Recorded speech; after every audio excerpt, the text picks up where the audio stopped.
Greetings, football lovers across the African continent. Welcome to yet another installment of the Yellow Corner. And if you're watching for the first time, please come back. The Yellow Corner is a YouTube channel by Sundowns supporters where we preview all Mamelodi Sundowns Football Club matches. And this week we bring you the preview of our away trip to Cameroon as we take on Coton Sport at the Romje Agia Stadium on Friday evening at 1800 hours. All Arabs.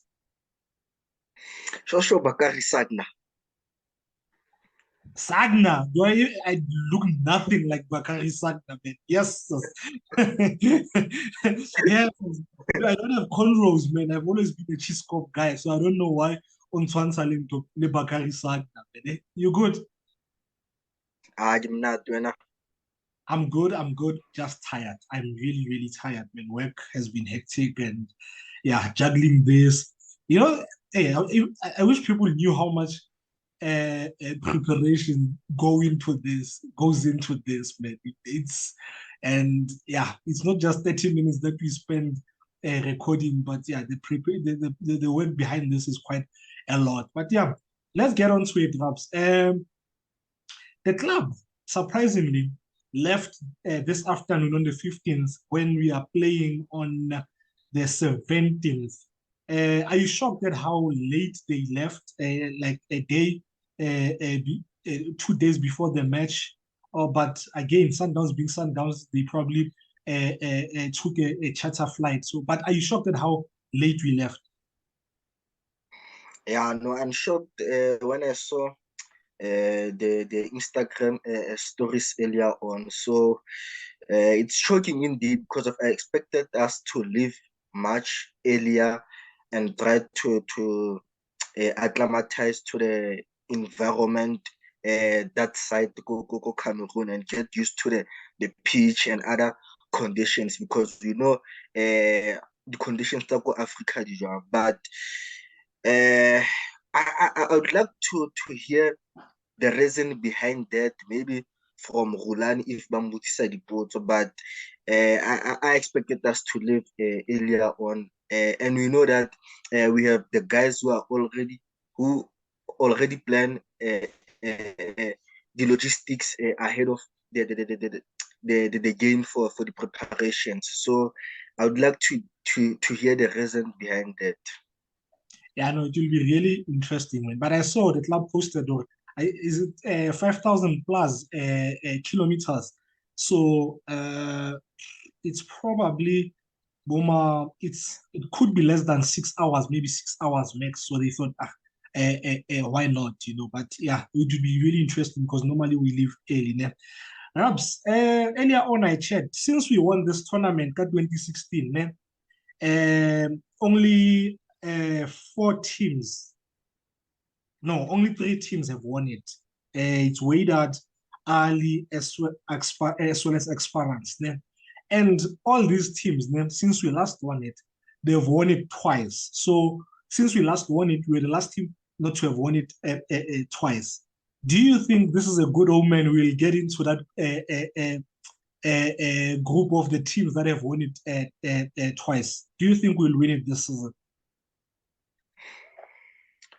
I think we'll definitely reach the finals of the CAF Champions League, and I think we can win it with the squad that we have, the type of football that we are playing currently, and also the technical team. I think we can go and go all out and try to win it because of if you look at the gap between Mamelodi Sundowns and those two clubs that you have mentioned, the gap is not that big. I think we just need a luck here and there because of in the group stages we're a team that plays very well. Remember last season we won 6 out of 6 of our group stages matches, but when we got to the quarterfinals, we failed to progress to the next round. So I think in the group stages we're a team that plays very well, and I think we are guaranteed a spot in the knockout stages, but we need that luck, or I think we should try to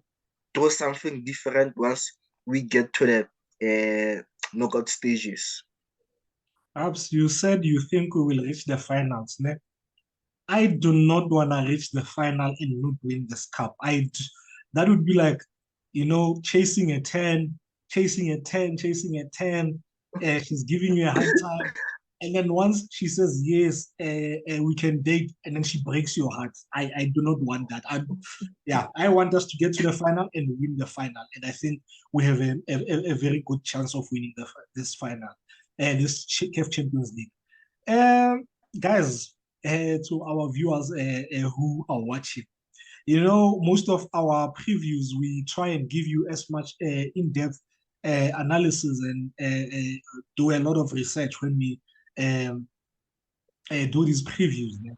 This has been a really, really difficult preview to do in terms of the limited visuals or videos with regards to these guys. There are videos that we could find, but they go way back, maybe a year ago. And to be honest, between now and then, a lot of things have changed. A perfect example is our club, Sundowns, where a lot of things have changed in the last 6 months. So imagine going back a year ago, you can't analyze a team and how they played a year ago to compared to now. So yeah, it's been a really, really difficult preview to prepare this one.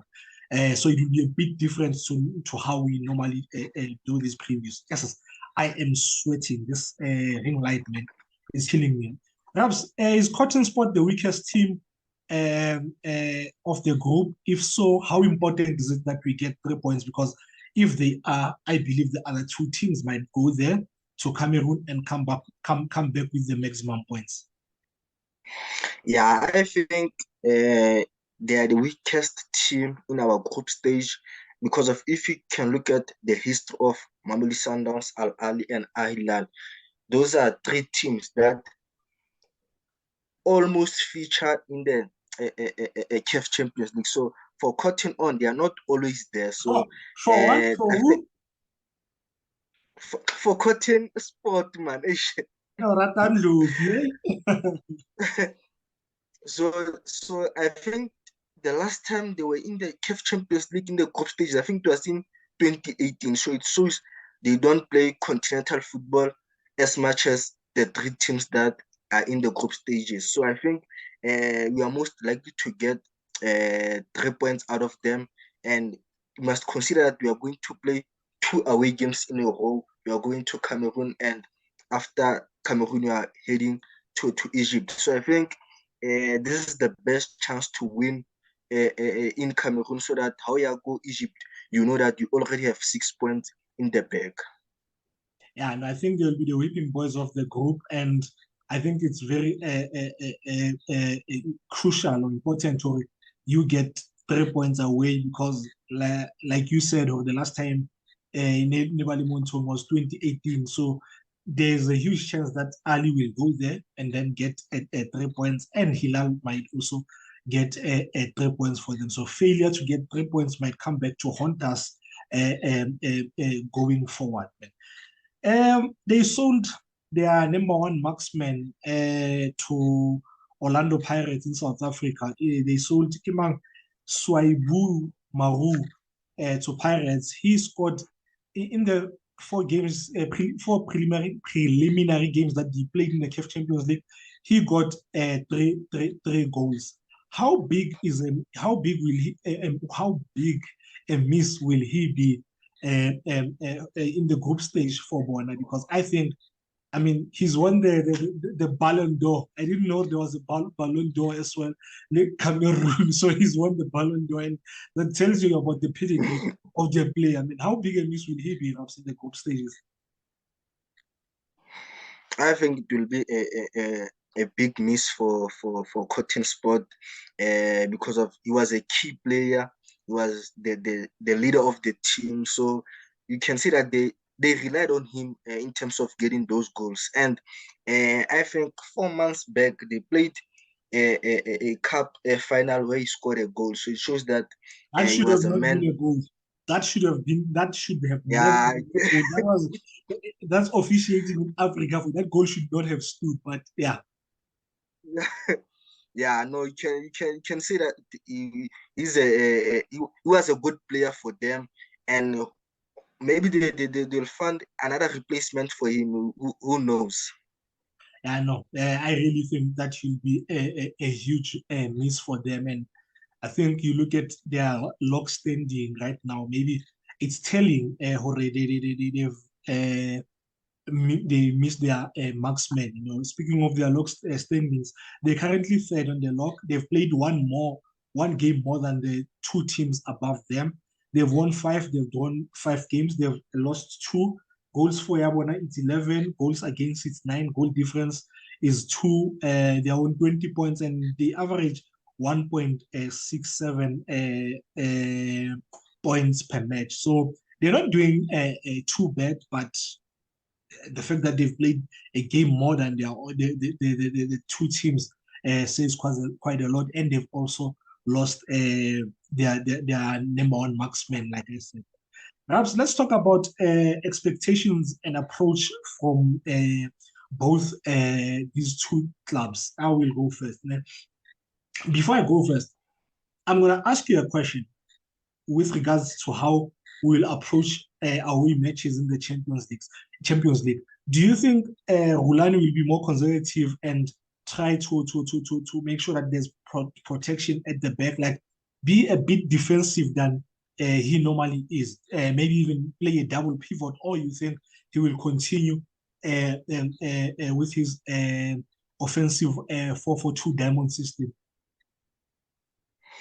I think he will go for what has worked for us so far, which is having a single pivot in the middle field. But I think sometimes as much as we know that having a single pivot in the middle field give us extra numbers up front, but we need to also respect the opponents because of they might surprise us. So, but I think that you will go with what has worked for us so far, which is playing a single pivot. And obviously, you consider the type of opponents that you are going to face. So I think with this team, Coton Sport, I wouldn't be surprised if they still we still play with a single pivot. I fully agree with you. I think 95% of the time, the big teams, wherever they play, they impose their game on the opponents. They dictate matters. They don't let the opponents dictate for them. And we are definitely bigger and better than Coton Sport. So we can't go there. And yes, you respect them, but you should not fear them. And I think that will be the message driven to the players. So I don't think in this match we will be a defensive. So I think maybe it might change when we go to Cairo next week. But in this game, I think they are there for the taking, and we should go all out. I think they will start very fast. I think they will try to unsettle us. I think they will go at us in the first half, early in the game. This is also because of how bad they are in the league in the second half. They've conceded 9 goals in the league, and 8 of those goals have come in the second half. So I think they will try and make sure they get a goal or goals in the first half, so that in the second half, should we come back in the game, they know they've scored the goals, so and we're chasing the game. Sundowns, we need to lower the amount of chances that we give to opponents. We give quite a lot of chances to opponents, and I think this is continental football. This is where you find the best teams in the continent. If we do so if we continue doing this at continental level, we will get punished because teams, the standard is up there. I remember Coach Mangoba last season, he kept talking about this, but I think he was saying, he was talking about this. So here at home, the opponents will not punish you, but we go to the Champions League, you will get punished.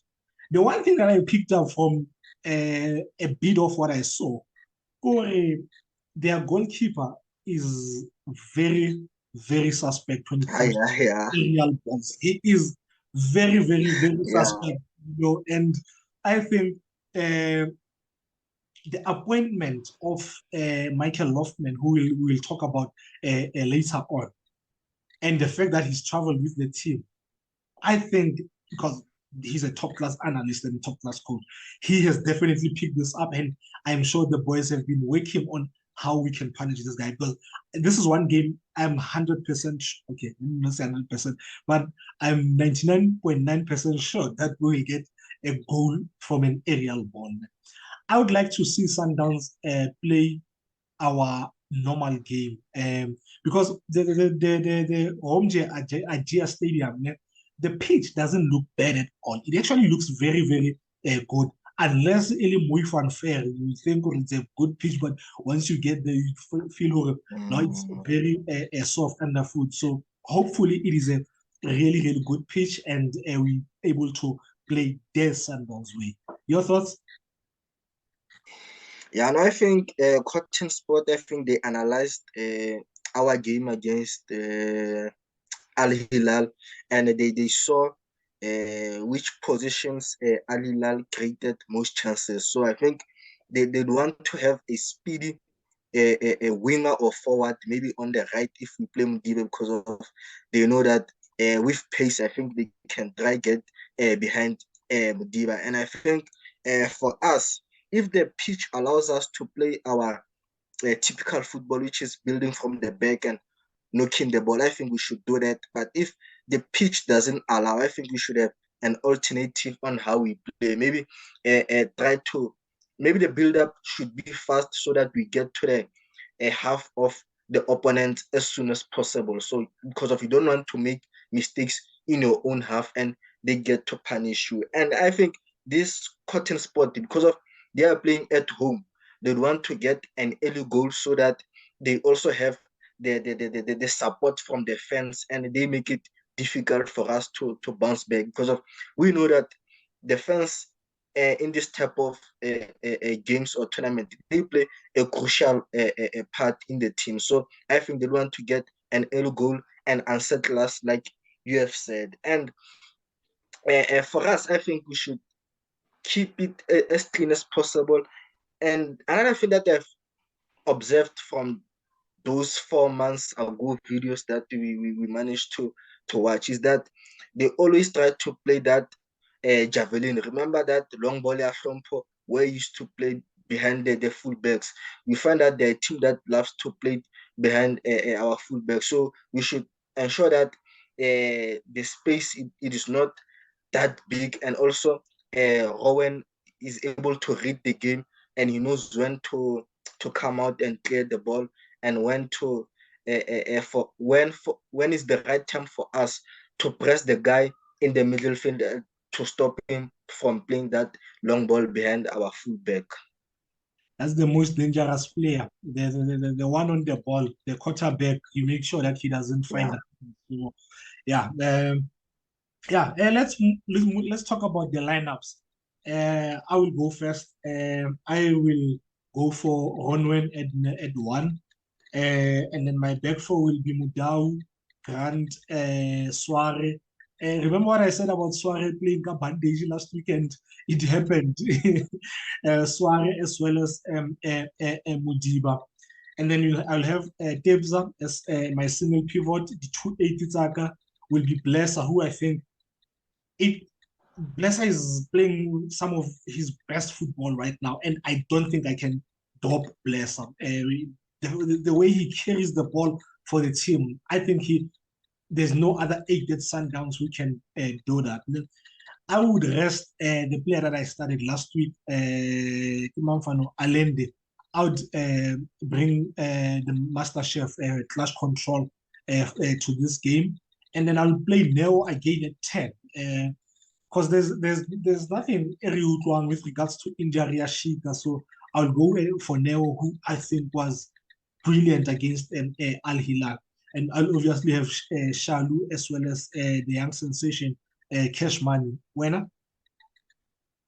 Yeah, I think I will go for that lineup. And speaking about Bless, I think he will be very crucial in this game if the pitch is not in the good condition and it is bumpy. So we need someone who will drop a little bit and help us to move forward with the ball. Because of if the pitch is bumpy, you don't want to play too many passes because of sometimes you might be dispossessed the ball and they might punish you. So with Bless, at least will help us to advance with the ball and get to the positions where we can create chances and maybe get closer to Mayema, who was very brilliant in our first game of the group. That's a great point, Rapela. That's a great point because, as you say, sometimes trying to play the ball between the defensive lines, the pitch it's not in good condition and the ball doesn't go where you want it to go. So Blesser carrying the ball into the offensive third will be very crucial for us. Let's talk about an appointment that the club made on Valentine's Day, the appointment of the young Michael Loftman as the set piece coach. I think for now, because I think his job title will change at the beginning of next season. I think he won't be the set piece or set play coach. I think that his title will be different. What are your thoughts on that? He's worked at big clubs. In England. He's worked at Watford.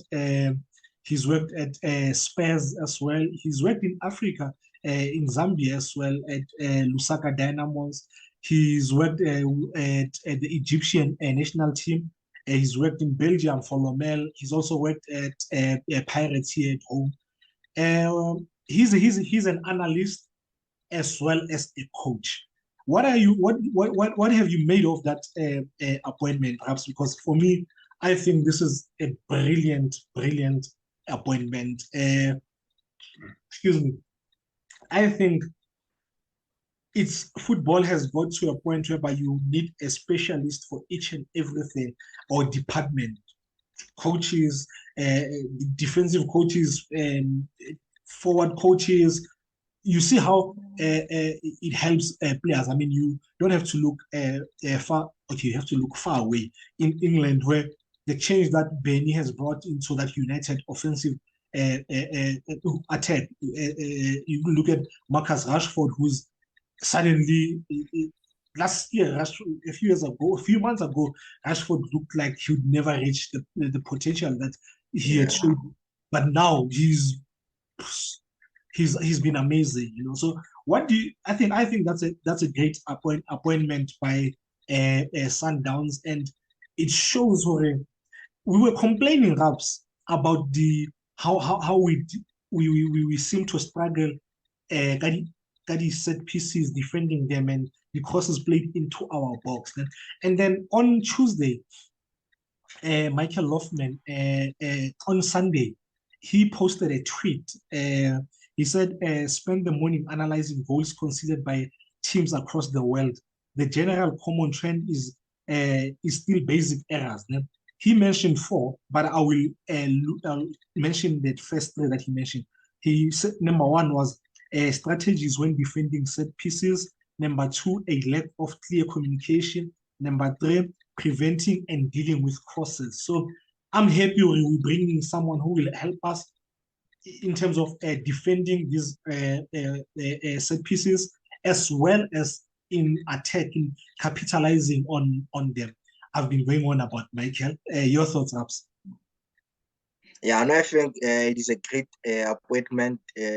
He's young, and we know that young coaches always come with new ideas and they will try to implement them. So I think it will help the team to improve. And it shows that as Mamelodi Sundowns, the football, it is taking a different direction. And as a team, we are also going into that direction. So we are not a team that is left behind. So once how football improve, now we try as much as possible to improve our team. And you spoke about having coaches or analysts in every department. I think it is very great because first of all, it helps Borulani span sa bona se ka ba sengata. You know that Rutland focus on 1, 2, 3. Then we have another coach or another analyst who focus on 1, 2, 3. So it makes the job easier for the other guys not to have too much on their hands. So it's important because of they share the workload and also they help the team to improve as well. Yeah, true. I mean, you look at all the top clubs, man. Football is haisale more like coach, assistant coach, and all that. I mean, I remember a few years ago, I read or heard somewhere Coach Pito would let Coach Hulani take charge of the training sessions. You know, so I start Tabela coach in Cameroon. I mean, at Liverpool, Pep Linders takes charge of the training session. He leads them at Liverpool. So it's great to as good as Hulani is, he knows or he can't do this by himself. So, and he's getting the best that's out there to take this club to another level. Perhaps before we close, I want to touch on a certain subject. Yeah. How long should a player be given before he is judged from the moment he arrives at the club? And should it be the same for local players and foreigners, or it should differ? Because you look at Saavedra, he's been here for quite some time now, and he just can't get going. You know, one moment he's back, he's on the bench, he comes back, Saavedra plays great football. The next moment he's doesn't play well, then he's injured. How long should we give players, especially at Sundowns, before we judge them? Oh, I think for us fans, it obviously depend on who the player is, where he comes from, and his abilities as well. But with Saavedra, I mean, I'm too I call. Yeah. Yeah. Definitely. Mina dlamile a net care facility outside Glugo, na khona na But with that being said, I hope that he recovers and joins the team because of we need all our players fit, and I think with what he possesses as a player, I think we'll need him going forward. Yeah, no, not in general. I think a player, first season, you let him adapt. Others will adapt quicker than Babang. You know, others will get that first game or first week after the team, he will start shining. Others will take time. You know, so I think that first season you give a player an opportunity to adapt and all that. But that second season, the player needs to be added. You know, more so with foreign players. You know, because that's how it works. Even in other countries, it's not easy for a South African born player who currently plays in the PSL to go and play in the Premier League. The standards are high. He needs to meet a certain criteria. So I think that should also be the same, because that sport that he's taking, he needs to be in the starting lineup, you know, because he's taking as a foreign sport of a player that we can maybe we can bring from overseas, you know. But this is not only about Saavedra, but players in general in terms of settling and all that. Perhaps we forgot to do the predictions. Your prediction? I think we'll win 2-1. I also think we'll win 2-1. I think Cassius will score and Mvala will score. Winner? Mayema and Peter Shalulile. All right. Okay. Yeah, that's that, Masandawana. That's another installment of the Yellow Corner. You will see us next week when we bring you the preview of the big one as we travel to Cairo to try and do what we did last year, and hopefully it's not the only big win that we get this time, you know. Until then, sharp Masandawana. Please don't forget to subscribe, like, and comment, and sharp Ndogish. Sharp Veron.